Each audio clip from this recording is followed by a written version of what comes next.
بسم اللہ الرحمن الرحیم۔ السلام علیکم پیارے دوستو، قومی لوط جنہوں نے ایسی برائی کو ایجاد کیا جو ان سے پہلے دنیا میں کسی قوم نے نہ کیا تھا، ایسی بدکاری جس کی مثال تاریخ میں کہیں نہیں ملتی۔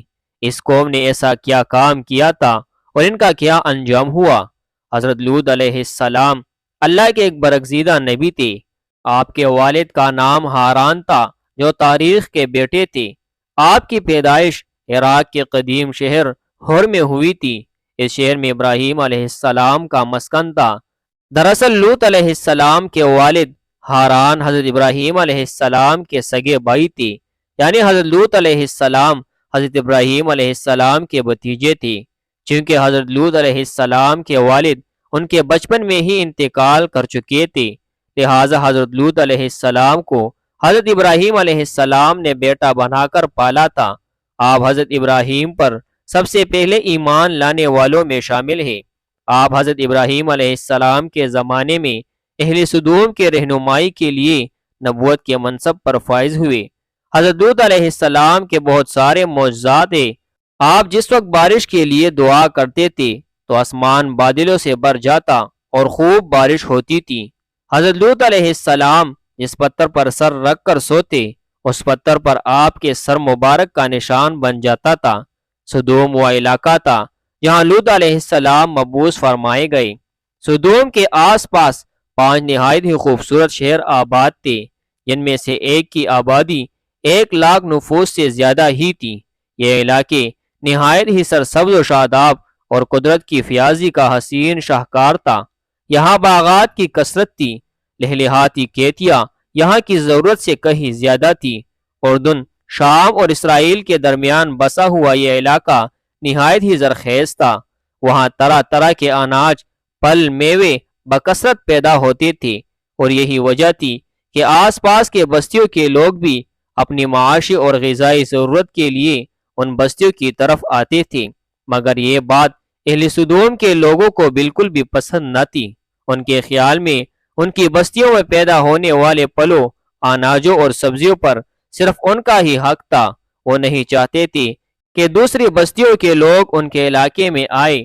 ایک دن سدوم کے لوگ اس بات پر غور و فکر کر رہے تھے کہ باہر سے آنے والے لوگوں کو یہاں آنے سے آخر کیسے روکا جائے کہ ابلیس ایک بزرگ کی شکل میں ان کی محفل میں آیا اور کہا، اگر تم ان سے پیچھا چھڑانا چاہتے ہو تو میرے کہنے پر عمل کرو۔ اس اجنبی بزرگ کی بات لوگوں نے بہت توجہ سے سنی۔ ابلیس نے کہا، میں کل بتاؤں گا۔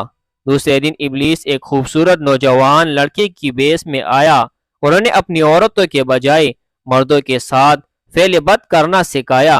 ابلیس نے کہا کہ اگر تم ان کے بستیوں کے لوگوں سے نجات چاہتے ہو جو تمہاری بستی میں آ جاتے ہیں تو ایسا کرو کہ جب بھی کوئی شخص تمہارے علاقے میں آئے تو تم لوگ زبردستی اس کے ساتھ اپنی خواہش پوری کرو۔ اس طرح یہ لوگ اس بستی میں آنا چھوڑ دیں گے۔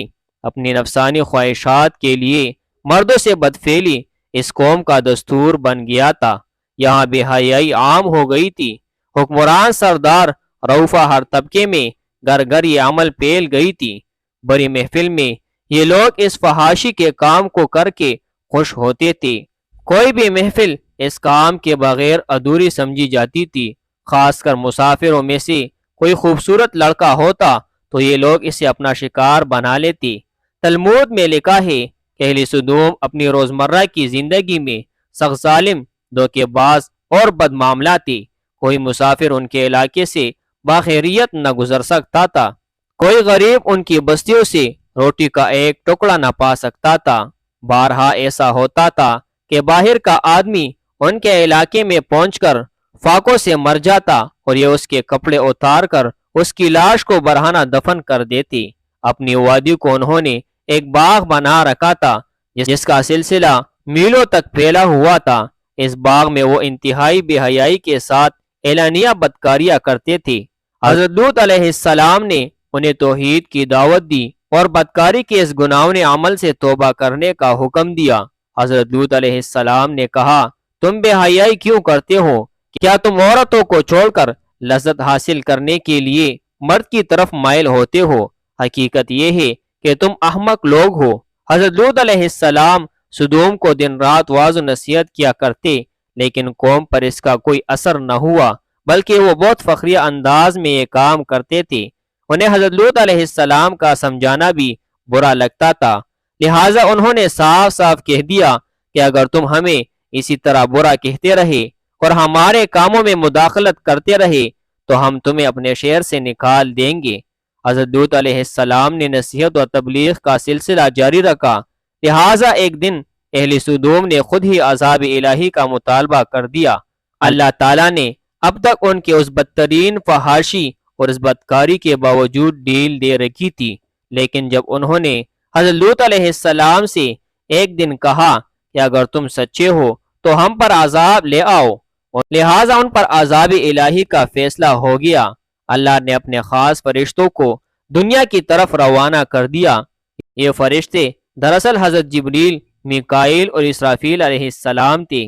پھر یہ فرشتے حضرت لوط علیہ السلام کے گھر تشریف لے آئے۔ حضرت لوط نے جب ان خوبصورت نوعمر لڑکوں کو دیکھا تو سخت گھبراہٹ اور پریشانی میں مبتلا ہو گئے۔ انہیں یہ خطرہ محسوس ہوا کہ اگر ان کی قوم کے لوگوں نے انہیں دیکھ لیا تو نہ جانے وہ ان کے ساتھ کیا سلوک کریں گے۔ حضرت لوط کی بیوی کا نام وائلا تھا۔ اس نے آپ پر ایمان نہ لایا تھا اور وہ دراصل منافق تھی، وہ کافروں کے ساتھ تھی، لہذا اس نے جا کر اہل سدوم کو یہ خبر دے دی کہ لوط کے گھر نوجوان لڑکے مہمان ٹھہرے ہوئے ہیں۔ یہ سن کر بستی والے دوڑتے ہوئے حضرت لوط علیہ السلام کے گھر پہنچے۔ حضرت لوط نے کہا، اے قوم، یہ جو میری قوم کی لڑکیاں ہیں یہ تمہارے لیے جائز اور پاک ہے، اللہ سے ڈرو اور مجھے میرے مہمانوں کے سامنے رسوا نہ کرو۔ کیا تم میں سے کوئی بھی شائستہ آدمی نہیں؟ حضرت لوط علیہ السلام کی بات سن کر وہ لوگ بولے، تم بخوبی واقف ہو کہ ہمیں تمہاری بیٹیوں سے کوئی حاجت نہیں، جو ہماری اصل چاہت ہے اس سے تم بخوبی واقف ہو۔ قوم لوط کے اس بے شرمانہ جواب سے اندازہ لگایا جا سکتا ہے کہ وہ فعل بد میں کس حد تک مبتلا ہو چکے تھے۔ جب حضرت لوط علیہ السلام کی قوم ان کے گھر کی طرف دوڑتی ہوئی آئی تو حضرت لوط علیہ السلام نے گھر کے دروازے بند کر دیے اور ان نوجوانوں کو ایک کمرے میں چھپا دیا۔ اس بدکار لوگوں نے آپ کے گھر کا گھیراؤ کیا ہوا تھا اور ان میں سے کچھ گھر کے دیوار پر بھی چڑھنے کی کوشش کر رہے تھے۔ حضرت لوط علیہ السلام اپنے مہمانوں کی عزت کے خیال سے بہت زیادہ گھبرائے ہوئے تھے۔ فرشتے یہ سب منظر دیکھ رہے تھے۔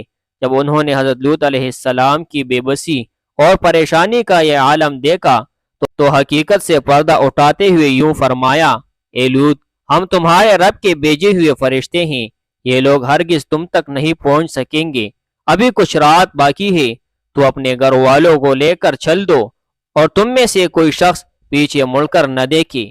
اہل سدوم حضرت لوط علیہ السلام کے گھر کے دروازہ توڑنے پر بزد تھے، لہٰذا حضرت جبریل علیہ السلام نے گھر سے باہر نکل کر اپنے پر کا ایک کونا انہیں مارا، جس سے ان سب کی آنکھوں کی ڈیلے باہر نکل آئے اور بصارت زائل ہو گئی۔ یہ خاص عذاب ان لوگوں کو پہنچا جو حضرت لوط علیہ السلام کے پاس بدنیتی سے آئے تھے۔ حضرت لوط علیہ السلام حقیقت جان کر مطمئن ہو گئے اور اپنے گھر والوں کے ساتھ رات ہی کو نکل کڑے ہوئے۔ بیوی بھی ان کے ساتھ تھی، لیکن کچھ دور جا کر وہ واپس اپنی قوم کی طرف پلٹ گئی اور قوم کے ساتھ جہنم رسید ہو گئی۔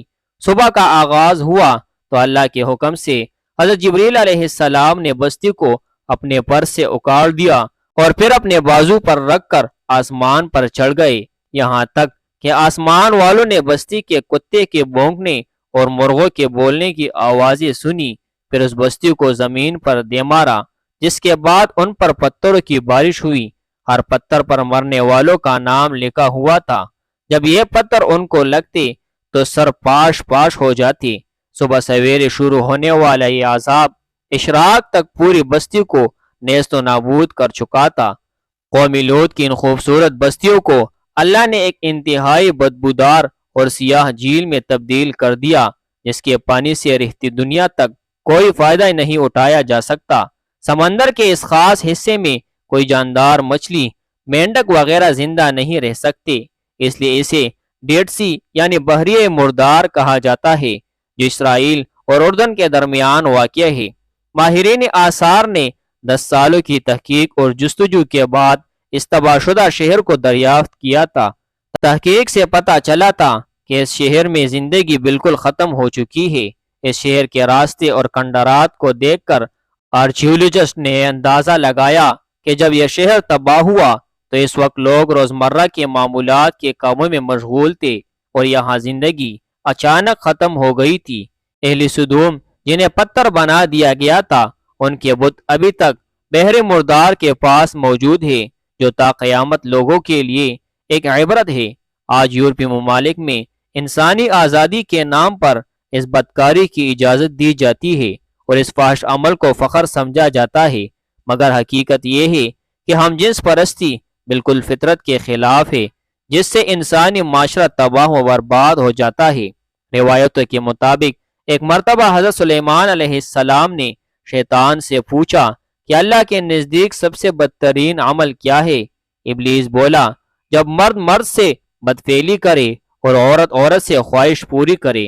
حضرت ابن عباس رضی اللہ تعالیٰ عنہما سے روایت ہے کہ رسول اللہ صلی اللہ علیہ وسلم نے فرمایا، اس شخص پر اللہ پاک کی لعنت ہو جو قوم لوط والا عمل کرے۔ اللہ تعالیٰ سے دعا ہے کہ ہمیں ایسے بدفعلی کام سے اپنی حفاظت میں رکھے، آمین۔